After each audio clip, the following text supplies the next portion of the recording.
नमस्कार दोस्तों, मैं हूं अतुल एआर्स मैथ्स वर्ल्ड में आप सबका स्वागत करता हूं, जहां पे हम सीखते हैं कंप्लीट कंसेप्चुअल मैथमेटिक्स, वो भी आसान भाषा में। तो आज क्या सीखने वाले यही देखते हैं। तो जैसे कि हेडिंग दिख रहा है आपको, सिंप्लीफिकेशन। तो सिंप्लीफिकेशन चाहे कोई भी एग्जाम रहने दो, कॉम्पिटिटिव एग्जाम, चाहे रेलवे का रहने दो, बैंक का रहने दो, या स्टेट सर्विस प्रिलिमिनरी एग्जाम रहने दो, जहां जहां पे आपका मैथ्स और एप्टीट्यूड रीजनिंग आएगा, वहां वहां पे आपको मैथमेटिकल सिंप्लीफिकेशन पे आपको प्रॉब्लम आएंगे। तो सिंप्लीफिकेशन के मैक्सिमम प्रॉब्लम हमारे सॉल्व होते हैं बोडमास रूल यूज करके, bracket of division, multiplication, addition and subtraction. तो जैसे कि डायरेक्ट हम यहाँ पे चालू करते हैं, क्वेश्चन समझ लेते हैं किस तरह से उसको इस्तेमाल कर सकते हैं। तो जैसे पहला ही क्वेश्चन हमको दिया है यहाँ पे कि what will be replaced in place of a at both the places in this question, in this equation. तो इक्वेशन देखो क्या है, 128 divided by 16 into a minus 7 into 2 divided by 7 square minus 8 into 6 plus a square is equal to 1। इस तरह का equation दिया है और हमको पूछा है कि इस इक्वेशन में ए की जगह पे इनमें से कौन आएगा, कौन सा नंबर इस इक्वेशन में ए को रिप्लेस करेगा, ये हमारा क्वेश्चन है। तो चलिए इसको सॉल्व करते हैं। तो सबसे पहले हमारे पास बोडमास रूल के हिसाब से क्या होना चाहिए, तो सबसे पहले हम क्या करते हैं, ब्रैकेट ऑफ, ब्रैकेट तो कहीं पे दिख नहीं रहा है, ब्रैकेट ऑफ, उसके बाद में क्या होता है, डिवीजन। तो सबसे पहले यहाँ पे डिवीजन दिख रहा है क्या कहीं पे, तो न्यूमरेटर में डिवीजन दिख रहा है, उसके बाद में मल्टीप्लीकेशन, एडिशन, सब्सट्रैक्शन, यही हमको करना होता है। तो डिवीजन कर लेंगे पहले। तो ये इक्वेशन कुछ ऐसा हो जाएगा, देयरफॉर 28 डिवाइडेड बाय 16, ये तो डायरेक्ट आता है हमारा 16 8 आर 128। तो 16 8 आर 128, 16 का टेबल याद होना चाहिए। तो यहाँ पे आ जाएगा 8 टाइम्स ए, ये ब्रैकेट हो गया 8, 128 डिवाइडेड बाय 16 मतलब 8 इंटू ए, मतलब मैं इंटू साइन निकाल लिया, माइनस, उसके बाद माइनस 7 इंटू प्लस 2 कितना हो जाएगा, 7 2 जार 14, तो माइनस 14 डिवाइडेड बाय, नीचे देखो क्या हो जाएगा, 7 स्क्वायर है 49, 8 इंटू 6 मतलब कितना हो जाएगा, 7 स्क्वायर है 49, 8 इंटू 6 कितना है, 8 6 आर 48। तो 49 माइनस 48 मतलब ये आ जाएगा 1 plus a square is equals to, कितना आ गया हमारा 1। अब इसके बाद ये पूरा डिनोमिनेटर इधर जाएगा तो मल्टीप्लाई हो जाएगा और ये इक्वेशन बन जाएगा कुछ इस तरह से, 8a minus 14, numerator as it is रखेंगे और डिनोमिनेटर पूरा उस तरफ लेके जाएंगे तो ये मल्टीप्लाई में जाएगा। यहाँ पे डिवीजन में है तो उधर जाने के बाद मल्टीप्लाई में हो जाएगा। तो ये ब्रैकेट इंटू 1 मतलब यही ब्रैकेट रहेगा क्योंकि 1 है यहाँ पे। तो ये हो जाएगा 1 इंटू 1 1 प्लस 1 इंटू ए स्क्वायर मतलब 1 ए स्क्वायर। अब क्या कर सकते हैं, या तो इन दो टर्म को इधर लेके आ सकते हैं या फिर इन दो को उधर लेके जा सकते हैं, लेकिन इन दो को उधर लेके जाएंगे क्यों, क्योंकि अगर हमारे पास क्वाड्रेटिक इक्वेशन आ रहा है और ये हमको पता चलना चाहिए सॉल्व करते करते कि हमारे पास क्या आया हुआ है।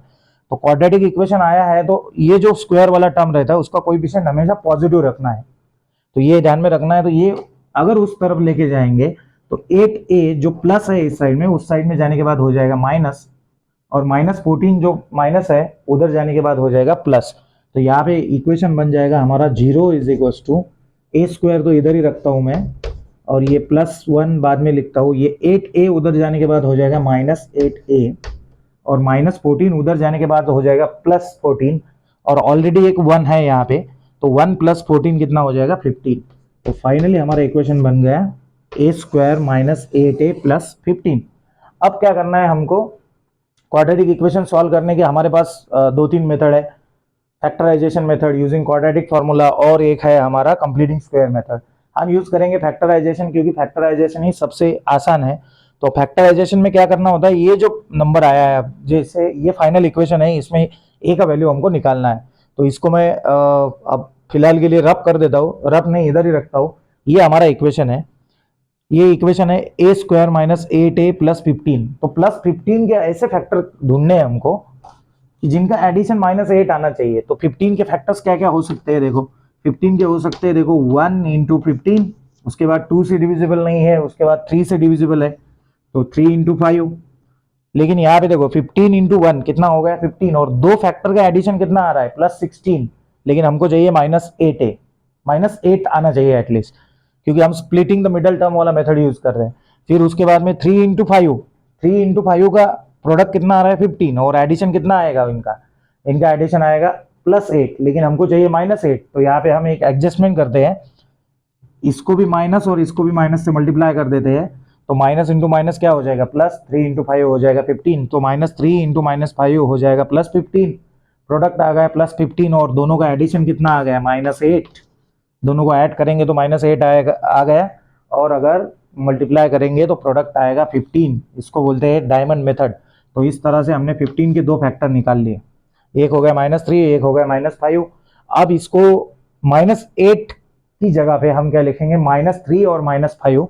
तो ये हमारा इक्वेशन। अब आपने क्वेश्चन तो देख ही लिया है, या फिर आपको जब भी क्वेश्चन देखना होगा आप बैक करके देख सकते हो, तो क्योंकि मैं ये रब कर रहा हूँ, डायरेक्ट अब आंसर तक आना है हमको, इसलिए तो इस स्टेप का फिलहाल कोई इंपॉर्टेंस रह नहीं गया। अब हमारे पास इक्वेशन आ गया, देखो, a² minus 8a plus 15 is equal to 0। अब हमने 15 को फैक्टराइज किया -3 और -5, तो ये इक्वेशन हो जाएगा a² एज इट इज, और -8 टाइम्स a की जगह पे हम लिखेंगे -3 टाइम्स a -5 टाइम्स a। तो दोनों का एडिशन कितना हो जाएगा, -8a। मिडिल टर्म को स्प्लिट किया, इसीलिए इसको बोलते हैं middle term splitting method. Plus यहाँ पे आ गया 15 इज इक्वल टू 0। तो अब इन दोनों में से कॉमन निकलेगा, देखो, a² माइनस 3a में से कॉमन निकलेगा a, तो ब्रैकेट में बचेगा a -3, और यहाँ पे -5 अगर बाहर निकाला तो यहाँ पे -5 इंटू a मतलब -5a, और minus minus minus into minus plus 5 into 3 करेंगे तो कितना आ जाएगा, 15 इज इक्वल टू 0। फिर से अगर इस ब्रैकेट को देखेंगे आप, तो दोनों में यहाँ पे a-3 और a-3 बाहर निकलेगा, a-3 बाहर निकला, यहाँ पे बच गया a और -5, a-5 इज इक्वल टू 0। अब दो नंबर का प्रोडक्ट 0 है, मतलब यही हुआ कि ये 0 होगा या फिर ये 0 होगा। तो इससे हमें मिलता है either a-3 is equal to 0 और a-5 इज इक्वल टू 0। तो a-3 इज इक्वल टू 0 मतलब a इज इक्वल टू 3, और a-5 इज इक्वल टू 0 मतलब 5 उधर जाने के बाद प्लस हो जाएगा, 0 प्लस 5 हो जाएगा 5। तो a इज इक्वल टू 5। या तो ये 3 होना चाहिए या फिर 5 होना चाहिए, लेकिन ऑप्शन में हमारे पास कौन प्रेजेंट है, यहाँ पे फिलहाल के लिए 3 है, तो option A is the correct answer इस क्वेश्चन के लिए। तो इस तरह से आसान तरीके से हम किसी भी सिंप्लीफिकेशन वाले क्वेश्चन को सॉल्व कर सकते हैं, लेकिन यहाँ पे हमने बहुत टाइम लिया है, एग्जाम में हमको बहुत कम टाइम में ये करना होता है। तो उसके लिए ही हमको जैसे इस क्वेश्चन में कोई ट्रिक नहीं यूज कर सकते हैं, हम कहीं कहीं पे यूज कर सकते हैं, लेकिन ये इस क्वेश्चन में नहीं था फिलहाल ट्रिक। तो यहाँ पे आपको इसी मेथड से जाना होगा, लेकिन थोड़ा फास्ट कैलकुलेशन करना होगा। आपको समझाने के लिए मैं स्लो गया। फिर आते हैं नेक्स्ट प्रॉब्लम पे, सिंप्लीफिकेशन वाले, राइट। तो चाहे तो आप इसका स्क्रीनशॉट निकाल सकते हो। तो क्वेश्चन नंबर 2 पे आते हैं सिंप्लीफिकेशन के। तो हमारे पास क्वेश्चन नंबर 2 है।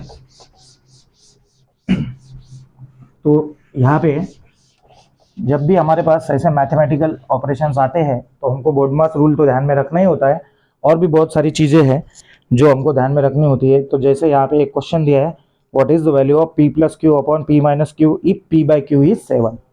तो दो तरीके से इसको सॉल्व कर सकते हैं, दोनों तरीके बताऊंगा मैं। बहुत मतलब उसको आसान भी कर सकते हैं हम, और दोनों तरीके बहुत ही आसान है। वैसे आप जो चाहे वो इस्तेमाल करो। एग्जाम्पल नंबर 2 दिया है, what is the value of p plus q upon p minus q if p by q is 7, ऐसा कुछ दिया है। और ऑप्शन देखो क्या क्या है हमारे पास। ऑप्शन है हमारे पास 1/3, 2/3, 4/3, 7/8। तो यहाँ पे ऑप्शन है 1/3, बी है 2/3, सी है 4/3, और डी है 7/8। ऐसा कुछ ऑप्शन दिया है हमारे पास, 7/8। तो ये है हमारा क्वेश्चन कि if p by q is 7 then what is the value of p plus q upon p minus q. तो यहाँ पे एक पहला वाला तरीका देखते हैं क्या है। पहले वाले तरीके में क्या करेंगे कि p का value in terms of q निकालेंगे इस गिवन थिंग से।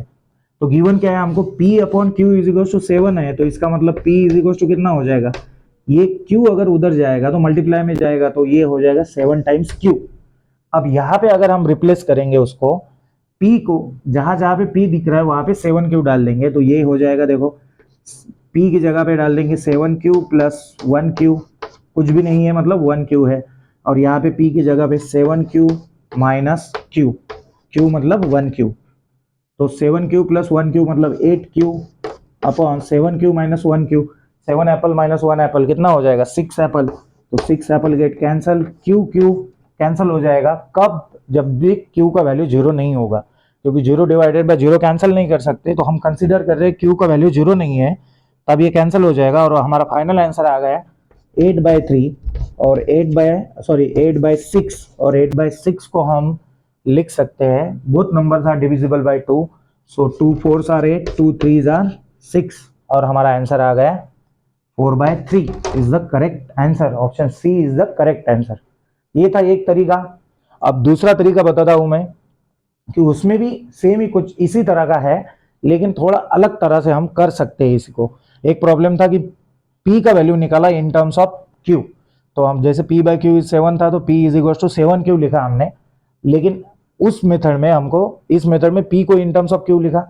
अब नेक्स्ट मेथड में हमको p को इन टर्म्स ऑफ q लिखने की जरूरत नहीं है, हम डायरेक्ट इस चीज का इस्तेमाल करेंगे, p/q इज इक्वल टू 7, कैसे, तो वही देखना है हमको।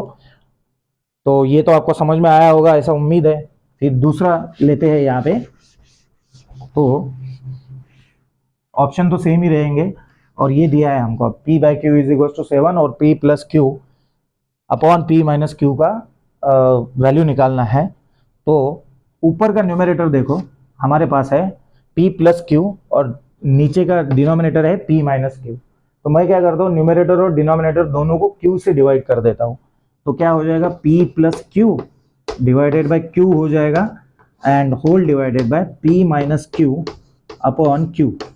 क्यों ऐसा कर सकते हैं, क्योंकि न्यूमरेटर और डिनोमिनेटर दोनों को q से डिवाइड किया, तो कोई प्रॉब्लम, कोई उस पर फर्क नहीं पड़ेगा, वही वही जो है ये और ये सेम ही रहेगा, क्योंकि हम न्यूमरेटर को भी q से डिवाइड कर रहे हैं और डिनोमिनेटर को भी q से डिवाइड कर रहे हैं। q क्या आप कौन से भी नंबर से डिवाइड कर सकते हो एक्सेप्ट जीरो, क्योंकि जीरो से डिवाइड नहीं कर सकते, तो इसीलिए जीरो छोड़ के बाकी किसी भी सेम नंबर से आप डिवाइड कर सकते हो न्यूमरेटर और डिनोमिनेटर को। फिर इसके बाद वाले स्टेप में ये क्या हो जाएगा, देखो ये सेपरेट कर देता हूँ अभी इसको मैं, तो सेपरेट करने के बाद ये क्या हो जाएगा, जैसे ये ऐसे आ गया p plus q upon Q, तो इसको मैं लिख सकता हूँ p/q plus q/q। Cross multiply में जैसा करते हैं उसका एग्जैक्ट उल्टा, क्रॉस मल्टीप्लाई में हम क्या करते हैं कंप्रेस करते हैं और कॉमन डिनोमिनेटर लेते हैं, यहाँ पे उसको मतलब डिकम्पोज करेंगे और सेपरेट कर देंगे डिनोमिनेटर को, तो क्या हो जाएगा p प्लस q/q को लिख सकते हैं p/q plus q/q, q/q upon, यहाँ पे भी लिख सकते हैं p/q माइनस, क्योंकि माइनस साइन है, और q/q, तो ये हो गया डिनोमिनेटर, ये हो गया न्यूमरेटर, तो p/q माइनस q/q, लेकिन q/q मतलब क्या होगा, same number upon same number क्या आ जाएगा 1, तो यहाँ पे आ जाएगा 1, और p/q तो दिया है हमको 7, तो यहाँ पे आ जाएगा 7 प्लस 1 मतलब कितना आ जाएगा, यहाँ पे न्यूमरेटर में 7 ये तो दिया है, p/q इज 7, 7 प्लस 1 कितना आ जाएगा 8, और यहाँ पे p/q इज 7 माइनस q/q मतलब कितना आ जाएगा 1, 7 माइनस 1 मतलब 6, और फिर से both numbers are divisible by 2, तो यहाँ पे 4 2s are 8 and 3 2s are 6, तो आंसर आ गया हमारा 4/3, ऑप्शन सी इज करेक्ट। तो दोनों मेथड में से आप कौन सा भी मेथड यूज कर सकते हो।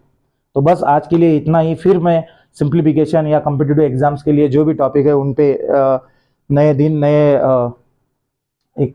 नए वीडियो में फिर से मिलेंगे हम, तो जहाँ पे मैं और भी इंटरेस्टिंग और बहुत ही इंपॉर्टेंट क्वेश्चन आपके लिए लेके आऊँगा, जहाँ पे ट्रिक्स टिप्स सब कुछ आपको मिलेगा। और आप मेरे लिए बस इतना करो कि आप ARS मैथ्स वर्ल्ड को सब्सक्राइब करो आसान भाषा में मैथ्स पढ़ने के लिए। फिर मिलेंगे एक नए दिन नए वीडियो में नए टॉपिक के साथ, तब तक के लिए keep practising maths. Thank you.